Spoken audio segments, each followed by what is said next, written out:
Good day everyone, Dr. Polaris here.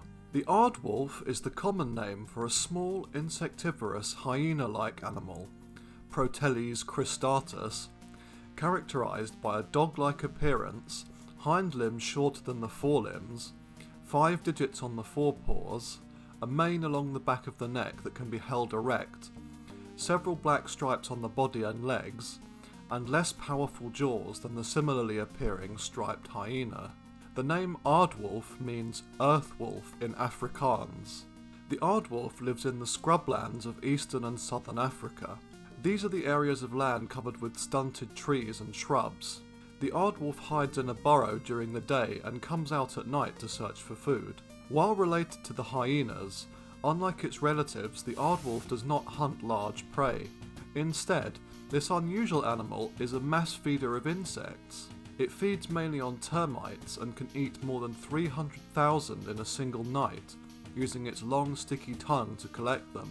The extant members of the biological family Hyenidae, the aardwolf and the 3 species of hyenas, bear some physical resemblance to the canids, the dog family, but are more closely related to the herpestids, the family of mongooses and meerkats.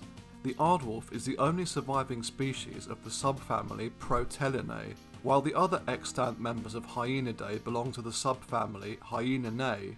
The aardwolf sometimes is labelled as a hyena since it belongs to this family, but for this video I will consider it separate from the true hyenas. The aardwolf and all of its relatives have a distinctly bear-like gait and sloping posture due to their front legs being longer than their hind legs. The aardwolf, striped hyena and brown hyena have luxurious striped pelts and manes lining the top of their necks, which become erect when frightened. While the 3 living species of hyenas have among the strongest jaws of all the mammals, the aardwolf does not have such powerful jaws, given that its diet consists mainly of termites, other insect larvae and carrion. The front feet of the aardwolf also have 5 toes, unlike the true hyenas which have 4. The aardwolf looks most like the striped hyena, but it is significantly smaller with a pointier muzzle, sharper ears used for listening for termites, black vertical stripes on a coat of yellowish fur, and a long distinct mane down the middle of its back. The aardwolf is 55 to 80 centimetres at 22 to 32 inches long, excluding its bushy 20 to 30 centimetre tail, stands about 40 to 50 centimetres at 16 to 20 inches at the shoulder, and weighs between 9 and 14 kilograms, or 20 to 30 pounds. Aardwolves in southern Africa typically reach weights of 9 kilograms, while those of East Africa reach up to 14 kilograms, with males and females weighing about the same. The aardwolf's teeth and skull are similar to that of other hyenas, although the cheek teeth are specialised for eating insects and its tongue is particularly long. As the aardwolf ages, it will normally lose some of its teeth, though this has little impact on their feeding habits due to the soft nature of the insects they consume. The aardwolf has 2 glands at the rear that secrete a musky fluid for marking territory and communicating with others of its species. There are 2 distinct populations of aardwolves, one in southern Africa and another in East Africa. The southern population is found in most of southern Africa as far as southern Zambia, Angola and southwestern Mozambique. The northern population in East Africa extends as far north as the extreme southeast of Egypt, and is separated from the southern population by about a 1,500 kilometre section of moist woodland. The aardwolf lives on open, dry plains and bushland while avoiding mountainous areas.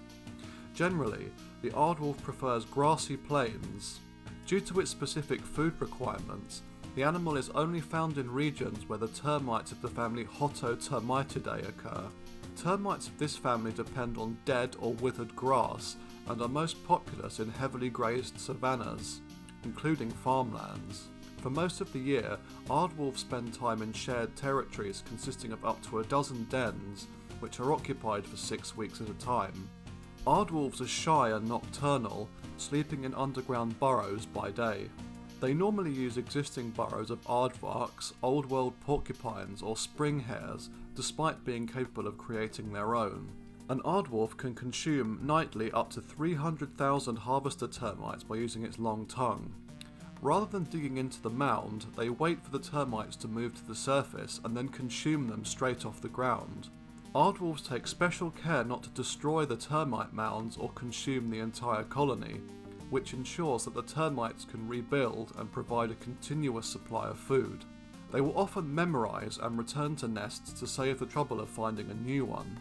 Aardwolves are also known to feed on other insects, larvae and eggs, and occasionally small mammals and birds. Unlike other hyenas, aardwolves do not scavenge or kill larger animals. Aardwolves are primarily solitary, especially males, but a mating pair will occupy the same territory with their young. Young aardwolves generally achieve sexual maturity after 2 years, and the breeding season varies depending on their location, but normally takes place during the autumn or spring.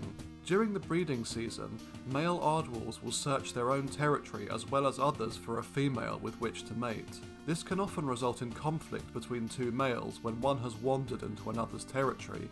The male aardwolf helps to raise the young by guarding the den. However, since dominant males frequently will mate with the females of less dominant males, the cubs may be protected by the cuckolded male. Gestation lasts between 90 and 110 days, producing 1 to 5 cubs during the rainy season when termites are active. The first 6 to 8 weeks are spent in the den with the mother. After 3 months, they begin supervised foraging and by 4 months are normally independent.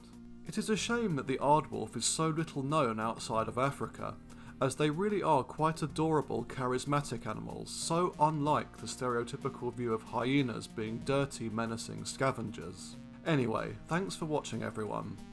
Next week I'll be covering another African cryptid, the bizarre walrus-like dingoneck. See you again soon. Cheerio.